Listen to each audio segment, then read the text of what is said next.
Nabi dicela, sahabat dicela, tabi'in dicela, ulama dicela. Kita siapa yang mungkin belum menjadi bagian dari orang-orang itu dan ingin bebas dari celaan? Itu mustahil. Jelas sampai sini? Jadi kalau mendapatkan celaan, berbahagialah, berarti kehidupan kita normal. Jelas? Pernah mendapatkan celaan dalam hidup? Halo? Pernah disoal oleh orang lain? Pernah direndahkan oleh orang lain? Nah, Allah tuh memberi kesan kepada kita, jangankan engkau, Rasul yang paling mulia saja pernah mendapati itu. Tapi bagaimana seni mendapatkan ketahanan sehingga dalam dicela pun tetap tenang. Dalam disoal pun tetap hatinya nyaman. Karena ketenangan itu yang membawa pikiran tenang dan tindakan yang terukur. Dan kadang-kadang ketenangan itu lebih penting bahkan dibandingkan dengan harta yang berlimpah. Seringkali saya berikan perbandingan dari sejak dulu kita belajar kan. Coba pilih mana? Saya yakin masih konsisten. Pilih mana? Kaya tapi gelisah atau miskin tapi tenang. Tidak boleh ada pilihan ketiga, saya tahu itu. Kaya tapi gelisah atau miskin tapi tenang, pilih mana? Ya, saya tahu lah. Kaya tapi tenang. Oke, di fase ini wahyu belum turun. Nabi sudah ngajar, turun wahyu, turun al-ala, turun beberapa surah. Tiba-tiba ada masa jeda, wahyu belum turun. Sepekan belum turun. Sebulan belum turun. Disitulah muncul seakan ada amunisi bagi orang-orang yang tidak senang dengan Nabi, tidak senang dengan ajakan Nabi pada kebaikan. Ini poin yang kedua. Kalau Anda berbuat baik, pasti ada tantangan. Ingat ya, kalau Anda berbuat baik, apapun itu, pasti ada tantangan. Yang menguji konsistensi kebaikan itu apakah serius untuk dilakukan atau tidak. Maka mulai muncul tuduhan. Lihatlah, Muhammad udah ditinggalkan sama Tuhannya. Itu Muhammad udah gila tuh, naik turun bukit, naik turun lagi, kayak orang bengong. Muhammad udah ada beban di pundaknya. Jangankan umatnya, Rasulnya saja yang mengklaim Rasul, punya masalah katanya. Ya kan? Dan ditinggalkan Tuhannya, kok masih mau ikut Muhammad? Maka dalam keadaan itulah kemudian ditunggu, naik turun, turunlah kemudian dua surah sekaligus, surah 93, surah 94, yaitu surah Ad-Duha dan Al-Insyirah.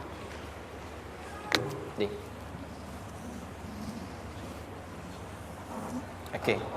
Ini materinya dahsyat ya, penting sekali, saking pentingnya ini cepat habis tuh. Sekali lagi. Jazakallah khair. Ya, lebih kelihatan ya. Baik, yuk pelan-pelan. Jadi turunnya surah Ad-Duha dan surah Al-Insyirah, hikmahnya satu atau fungsinya satu, memberikan petunjuk bagaimana mengatasi satu persoalan sesulit apapun, tapi masih dapat menghadapinya dengan keadaan yang tenang. Satu surah ini atau dua surah ini diturunkan untuk membimbing setiap hamba menuju kepada ketenangan hati. Dua, membangun kekuatan mental sehingga dalam situasi apapun dia tetap kuat mengatasi berbagai persoalan kehidupan. Nanti terapannya banyak, di bisnis ada. Nanti saya turunkan contohnya. Kadang-kadang ikut tender, sudah bagus, sudah menang, tapi proyeknya diambil orang. Ada yang begitu? Nanti ada ayatnya, ada. Nanti kita turunkan. Udah siap-siap, kan? Pengen melamar, ternyata keduluan orang, gitu kan? Udah siap-siap, pengen dapat ini, mau lulus, ternyata nilainya nggak seperti yang diharapkan. Muncul, ada, selalu ada demikian. Nanti kompleksitasnya banyak. Tapi dua surah ini, kalau kita bisa kuasai artinya dengan baik, pahami dengan benar, maka akan ada sesuatu yang beda yang terasa dalam jiwa kita dan kesiapan mengatasi setiap persoalan dalam kehidupan. Yuk kita baca dulu ya, supaya dapat keberkahannya dari dua surah ini. Saya bacakan, Anda ikuti ya. A'udzu billahi minasy syaithanir rajim.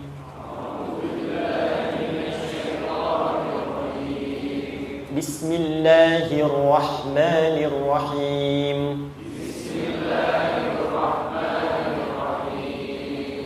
والضحى والليل إذا سجى ما ودعك ربك وما قلى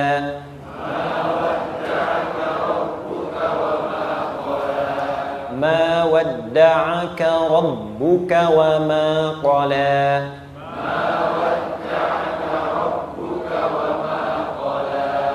Walal akhiratu khairul laka minal ula.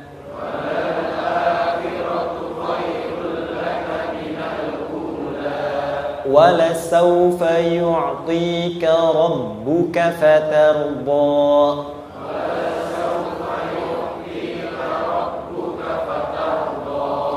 ألم يجدك يتيما فآوى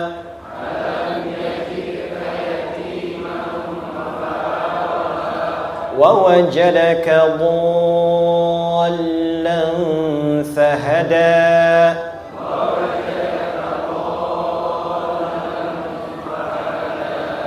ووجدك عائلا فأغنى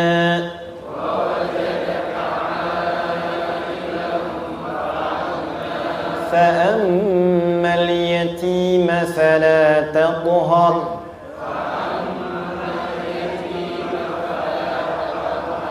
وأما السائل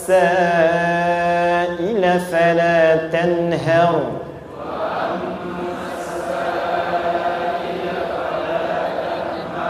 وأما بنعمة ربك فحدث.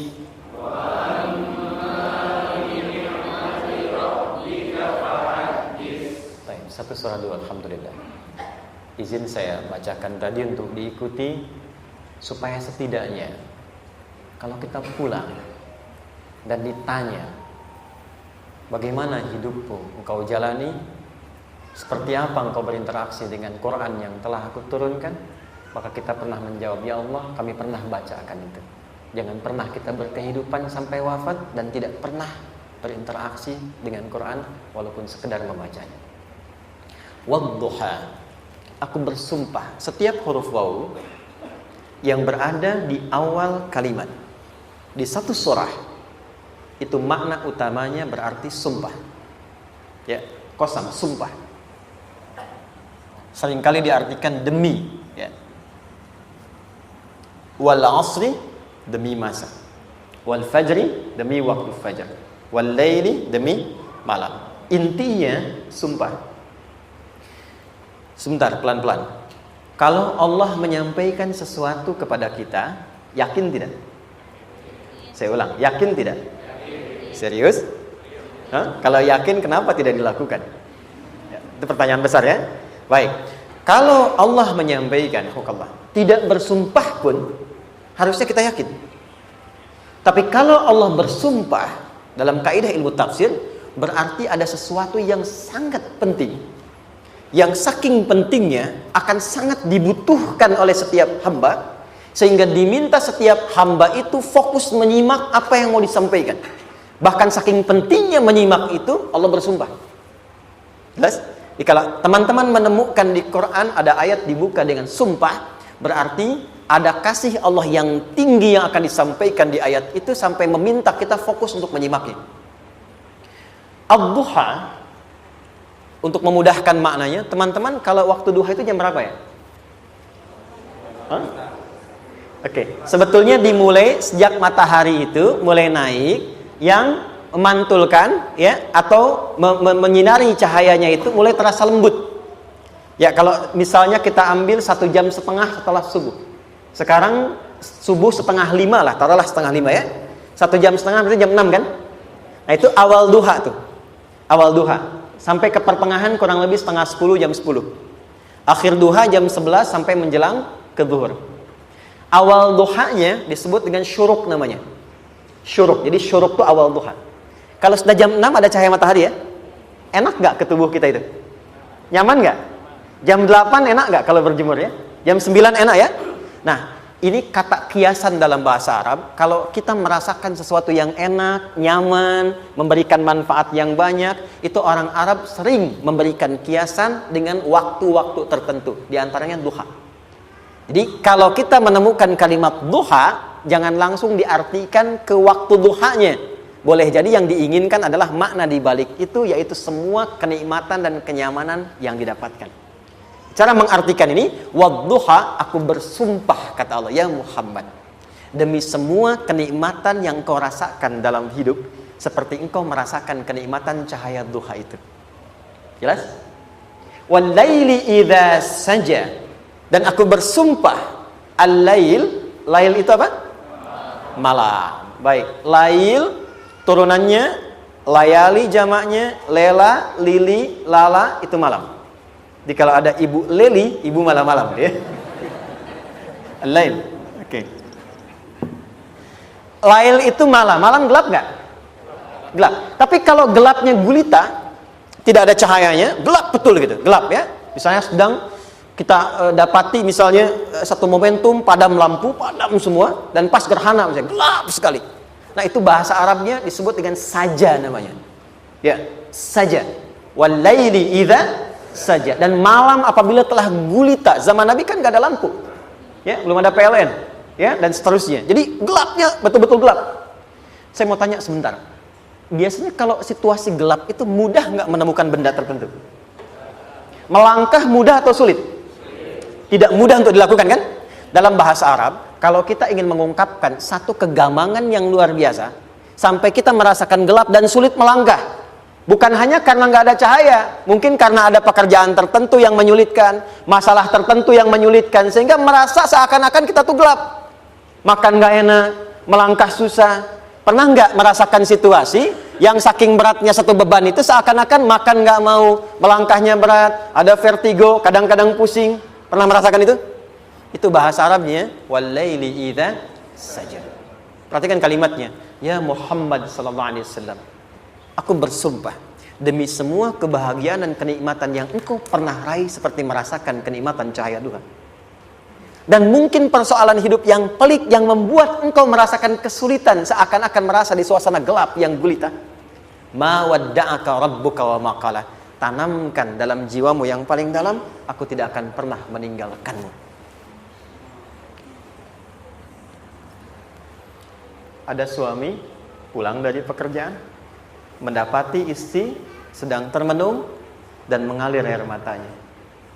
Tiba-tiba suaminya datang mengatakan, hangat sekali pada istrinya, di sampingnya, membelainya dan mengatakan, "Ma, demi semua suka yang pernah kita lalui bersama, dan demi duka yang mengalirkan air matamu saat ini pun, tanamkan dalam hatimu yang paling dalam, Papa akan selalu bersama Mama dalam setiap situasi itu."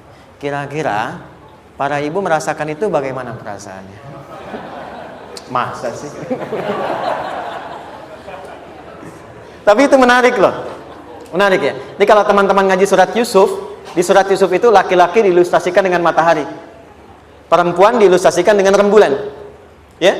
Inni ra'aitu ahada asyara kaukaba wasyamsa wal qamara ra'aituhum li sajidin. Ayah, aku melihat bulan dan matahari serta 11 gemintang sujud hormat kepadaku. Jadi matahari diartikan itu sebagai laki-laki, suami, ayah. Kenapa disebut matahari? Diilustrasikannya, matahari itu kan menyengat dengan kuat.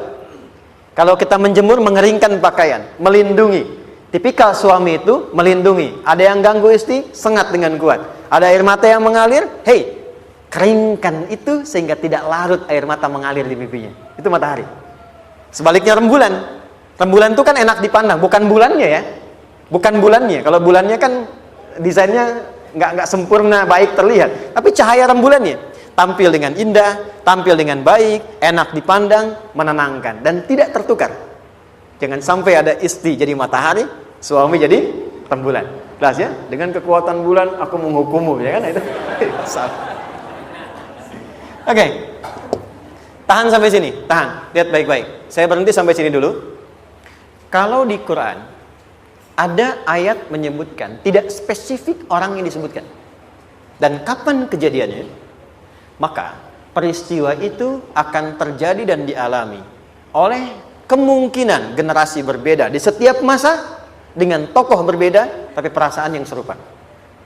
Sebaliknya, kalau disebutkan namanya, jelas identitasnya, kapan kejadiannya, maka peristiwa itu hanya akan menimpa orang tersebut dan tidak akan dialami lagi orang lain setelahnya. Saya tanya dulu yang akhwat, yang perempuan, kenal Maryam? Kenal, bagus. Kenal di mana? Maryam anaknya Imran. mengandung, melahirkan Isa alaihissalam, Yesus, Mesias, tanpa disentuh laki-laki manapun. Dan di Quran identitasnya disebutkan langsung, Maryam binti Imran, wa Maryam ibnata Imran.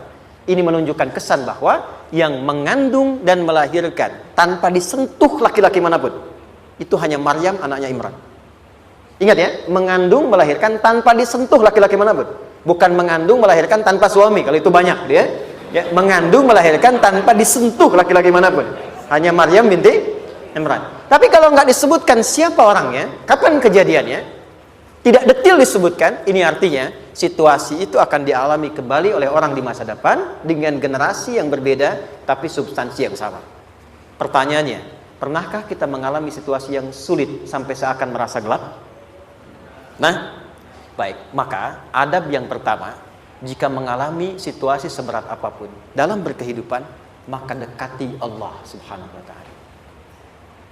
Ini awalnya, dekati Allah. Apalagi kalau ada yang mengatakan ini nggak mungkin, ini nggak akan terjadi, ini nggak bisa. Kalau sudah ada tanda seperti itu tanda langsung dari Allah, supaya Anda diminta langsung mendekat kepada Allah dan tinggalkan semua makhluk. Karena Allah hanya akan mengabulkan langsung kepada Anda tanpa perantara siapapun. Itu yang terjadi pada Nabi Zakaria. Ini nggak mungkin, ini mustahil. Maka beliau langsung memohon kepada Allah dan langsung menyebutkan, ya Allah, saya minta darimu saja, tidak dari yang lain. Maka dikabulkan seketika. Jadi yang pertama, jika punya kesulitan sebesar apapun, seberat apapun, cepat dekati Allah.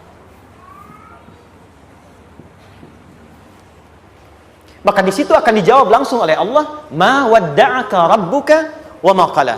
Hambaku, sepanjang engkau mendekat kepadaku, maka yakinkan dalam dirimu, situasi apapun yang kau rasakan, aku tidak akan pernah meninggalkanmu. Sudah? Satu? Paham sampai sini? Oke. Pelan-pelan ya. Saya belum bicara caranya. Saya baru bicara di awal motivasinya. Dekati Allah dulu, nanti caranya didetilkan di surah Al-Insyirah. Teruskan. Ma wadda'aka rabbuka wa ma qala. Walal akhiratu khairul laka minal. Perhatikan. Hei, seberat-berat bebanmu saat ini, ingat, satu saat akan tuntas. Dan ini pun ujian. Kalau sudah meninggal, gak ada ujian lagi. Dan nanti kehidupan yang sekarang, apapun yang kau pertentangkan, perdebatkan, perselisihkan, itu semua akan ditinggalkan. Jadi ternyata Allah mengungkap hakikat kehidupan dunia. Apapun yang diperselisihkan, tuh unik ya. Orang berselisih pada yang akan ditinggalkan. Aneh nggak? Ada orang berebut makanan, ya kan? Rebutan sampai berkelahi dan sebagainya. Pada akhirnya makanan yang diperebutkan itu pun akan ditinggalkan. Yang ini meninggal, itu meninggal. Jadi memperebutkan sesuatu yang pada akhirnya akan berakhir. Kata Allah, Allah sampaikan, jika Anda mengalami situasi, sesuatu yang mungkin membuat berat, tanamkan pada jiwa kita, hei, yang aku kejar-kejar ini, boleh jadi aku akan tinggalkan juga. Kenapa aku harus menangisi dan larut pada sesuatu yang tidak abadi? Maka Allah hibur kita dengan mengatakan, kamu tenangkan diri dulu. Semua yang kamu pikirkan sampai membuat kamu berat begini, pada akhirnya kamu tinggalkan, dan yang abadi itu akhirat. Walal akhiratu khairul laka minal. Dua, pelan-pelan sikapi setiap masalah dengan proporsional. Jangan terlalu larut dalam sesuatu. Dapat job satu, pengen, udah siap, kontraknya besar, tiba-tiba hilang. Dipikirin, Anda mikirkan itu pun gak akan balik. Proporsional aja dulu.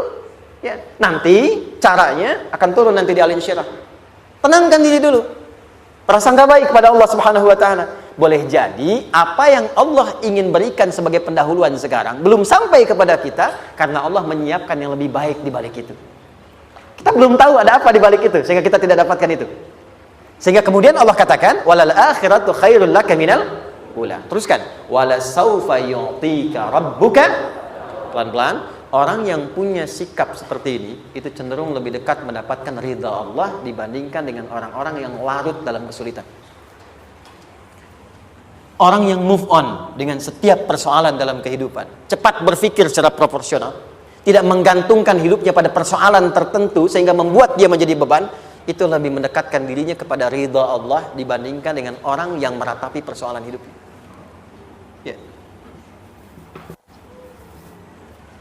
Pelan-pelan. Jadi spiritnya, kalau punya masalah apapun, jangan dilarutin terus. Gak usah diratapi, cepat move on. Berpikir lagi, rencanakan lagi. Nanti, detailnya ada di Al-Insyirah.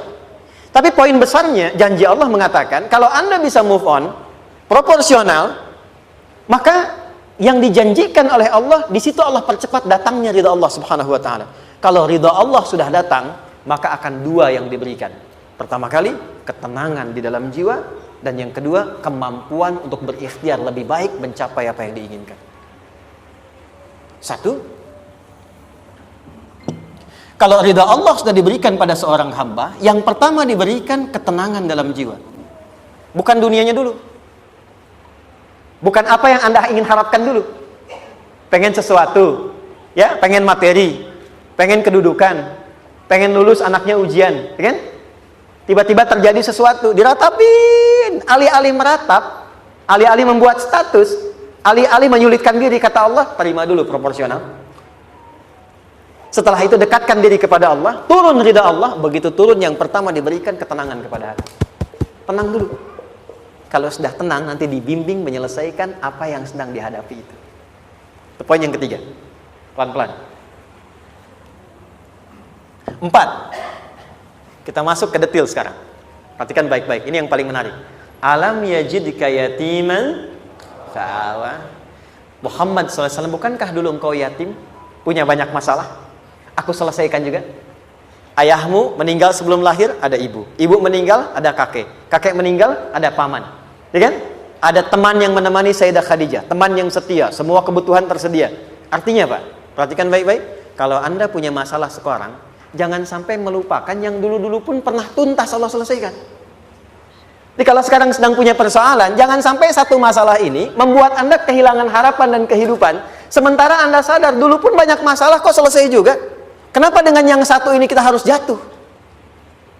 Sekarang usia berapa? 20, 30, 40, 50. Sekarang usia 50 tahun, ada masalah, baru 5 menit datang sudah merasa jatuh. Yang 50 tahun ke belakang yang banyak selesai itu kita nilai atau tidak? Maka kata Allah, seperti yang dulu pernah aku selesaikan ribuan masalah itu, yang sekarang pun mudah aku tuntaskan. Jelas?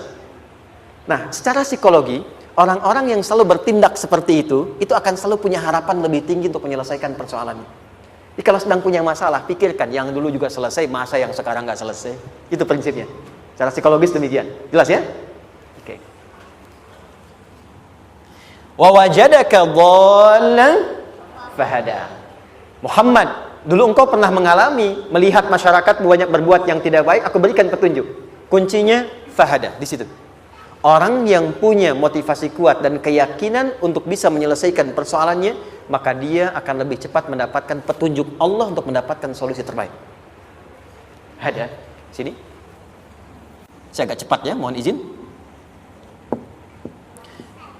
Wa wajadaka 'ailan fa'aghna. Bahkan, maaf, bukan sekedar selesai, kalau perlu saya bikin kaya, kata Allah.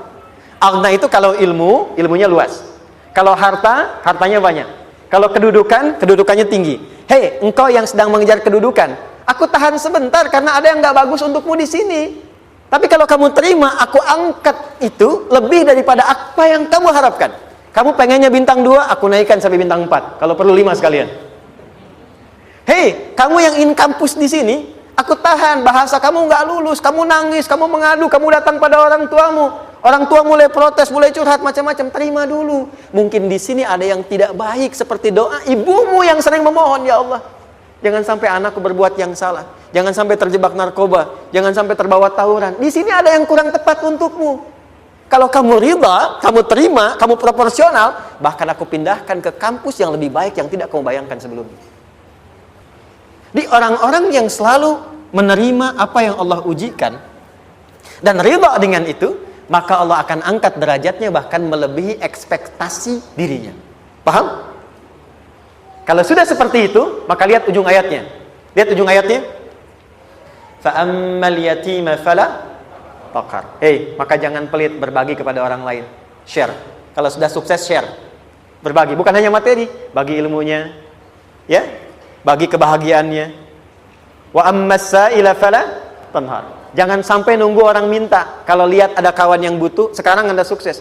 Tapi boleh jadi kesuksesan Anda itu tangganya dari teman-teman Anda. Kalau sudah teraih ke atas, lihat lagi anak tangganya ke bawah. Ajak teman, jangan ditunggu minta. Ajak, bawa dia, berikan peluang. Jangan sampai dia minta, apalagi Anda bentak-bentak. Aku kan yang dulu bantu kamu. Jangan sampai keluar kata-kata itu. Kamu bisa naik di atas karena aku kan yang dulu bantu kamu. Kamu bisa jadi pemeran utama karena aku yang rekomendasikan. Karena aku yang dorong kamu, misal. Jangan sampai keluar kata-kata itu. Apalagi langsung keluar, tidak. Ini karena ilmuku saja misalnya. Kalau itu bisa dilakukan dengan baik. Lihat ujungnya. Wa amma bi ni'mati rabbika fahaddits. Maka semua nikmat yang dirasakan akan mudah untuk diimplementasikan dan disyukuri. Jadi semua nikmat itu bukan cuma dirasakan. Jadi membagi semua nikmat itu adalah rasa terbaik untuk menikmatinya. Maaf ya. Anda kalau punya makanan, dimakan sendiri. Dengan dibagi sama-sama, kira-kira rasa nyamannya yang pertama atau yang kedua? Kedua. Makan sendiri, enaknya sendiri kan? Tapi ketika ada teman berbagi dan tahu, oh enak ya, nyaman ya, ada kebahagiaan, ada ngobrol, ada tertawa, ada kebersamaan, itulah inti nikmat yang sesungguhnya. Wa amma bi ni'mati rabbika. Ternyata masalah yang diberikan bukan ingin memberikan beban, tapi ujungnya, endingnya supaya Anda bisa mendapatkan nikmat berkualitas yang bisa dibagi. Lihat surat Ad-Duha itu jangan cuma lihat awalnya, lihat ujungnya. Ternyata ketika seseorang mendapat masalah seberat apapun, itu bukan ingin membebani, tapi ingin meningkatkan kualitas hidupnya supaya mendapatkan nikmat yang lebih besar dan merasakan nikmatnya itu dengan berbagi. Itu poinnya. Jadi kalau sampai sini kita paham dan kita beri nama misalnya dengan fikih ujian. Jadi kalau desain ujian ini sistematikanya kita pahami, maka tidak ada alasan untuk mengeluhkan persoalan. Jadi melihat masalah itu bukan sebagai beban, pada akhirnya melihatnya sebagai tangga untuk mencapai kebahagiaan. Jelas sampai sini? Baik, kalau sudah seperti ini ingin punya masalah atau tidak ingin punya masalah? Tidak.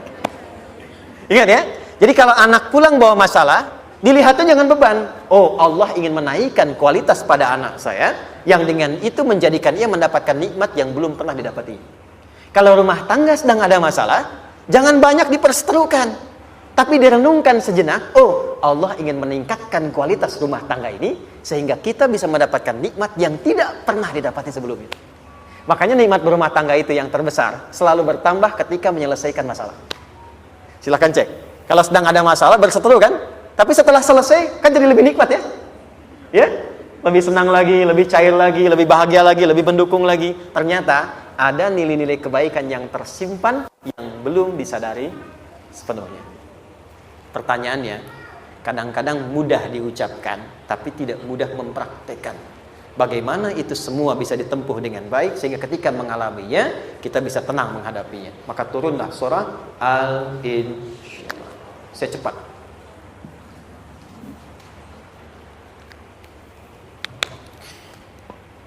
Teman-teman, ini apa? Kelas ya? Baik, pelan-pelan sedikit. Kira-kira volumenya besar kecil? Kecil ya? Baik.